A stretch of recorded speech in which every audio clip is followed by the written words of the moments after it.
let's jump right into one of the biggest questions anyone can ask. What does it actually take to enter the kingdom of heaven? According to the source material we've been digging into, the path is somehow both way simpler than you'd think and also more challenging than you can probably imagine. So, let's get into it. Everything really starts right here, with this incredibly raw, urgent question from a jailer in ancient Philippi. I mean, you have to picture the scene. His world is literally falling apart. There's been an earthquake, all the prisoners are free, and in that moment of pure chaos and terror, he asks the one question that cuts through all the noise. And that question is going to be our guide for this whole explainer. So here's our game plan. We'll start with the ultimate question itself. Then we'll explore two seemingly opposite ideas, a gift to receive and a life to live. We'll see how they come together in what we're calling faith that works, look at some real stories of true repentance, and wrap it all up by figuring out where your treasure is. Okay, section 1, the ultimate question. Look, this isn't just some historical thing. It's a question that really gets to the core of what it means to have faith. And as we're about to see, the answer is, well, it's not exactly a straight line. The sources lay out this fascinating puzzle for us. On one hand, is salvation just a free gift that you simply accept? Or, on the other hand, is it this really hard journey, a narrow road that you have to struggle to stay on? And the answer seems to be kind of both. And understanding that tension is really the key to the whole thing. So let's start with that first idea. Section 2, a gift to receive. This is the side of the coin that says salvation is something you simply accept. This verse right here from Ephesians is really the foundation for the whole gift argument. And the key word, you gotta see it, is grace. God's completely unearned favor.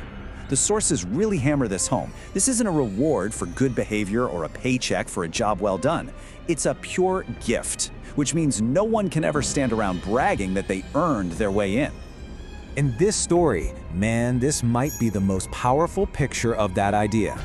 Think about the thief on the cross. He was totally and completely helpless. He couldn't do a single thing. Couldn't get baptized, couldn't do charity work, nothing. He was dying.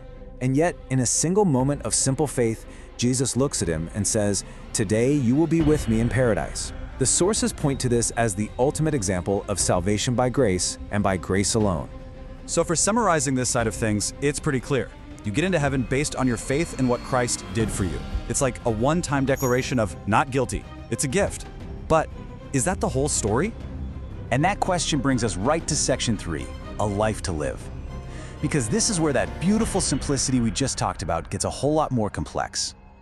I mean, if salvation is just a free gift you get through faith, then why does so much of the Bible seem obsessed with how we live, the things we do, and the choices we make every single day? This is the tension we have to figure out. I mean, just look at the story of the rich young ruler. By all accounts, this guy was a good person, right? A model citizen who followed all the rules. But then Jesus gives him one last command, and it's an action. Sell everything you own and give it to the poor. And that one test revealed everything.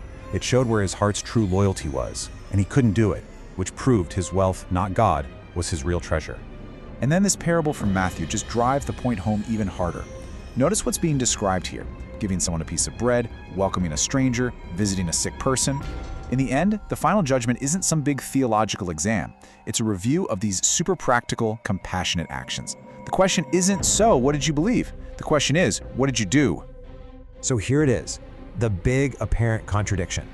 On one hand, the sources say salvation is a gift, not by works.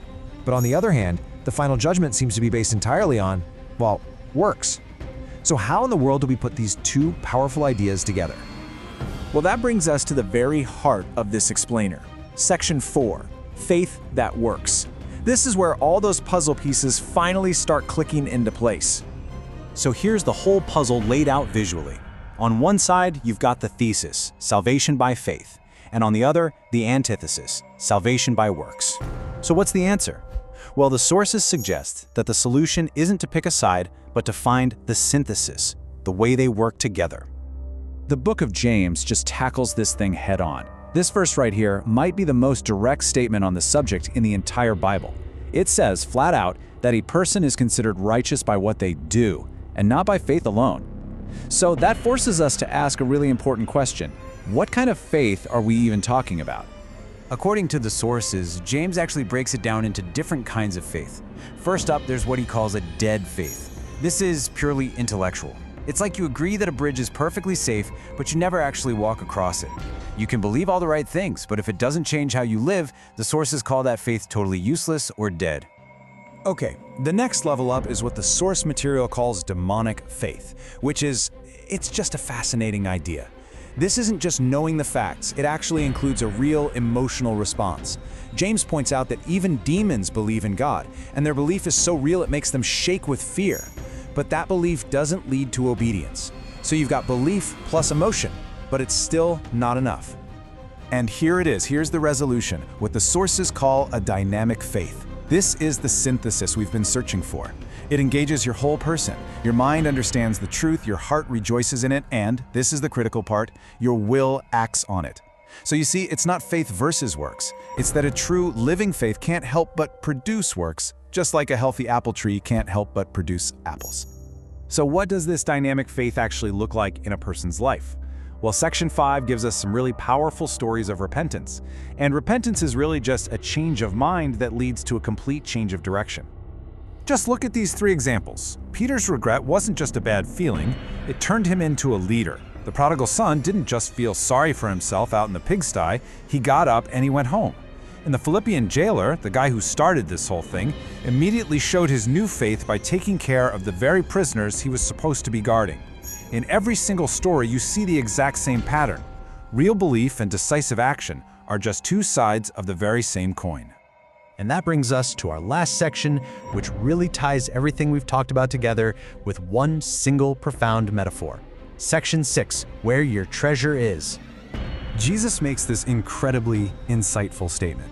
He basically says that whatever you truly value, your treasure, it acts like a magnet for your heart, for your inner self. If your treasure is money, that's where your heart's going to be. If it's your reputation, that's where your heart's going to be. Your actions, your priorities, what you spend your time and your money on, they're a perfect X-ray of what you truly worship. And this right here is the final, crucial insight. The whole debate between faith and works just kind of dissolves. The good deeds weren't the payment for salvation, they were the proof of it. The rich young ruler's refusal to act wasn't the problem itself, it was the symptom of a heart that treasured the wrong thing. So maybe the ultimate question isn't just, what must I do to be saved, but the one we should probably ask ourselves every day. What do my actions prove that I treasure most? Because where your treasure is, that's where your heart, your faith, and your entire life will always, always follow.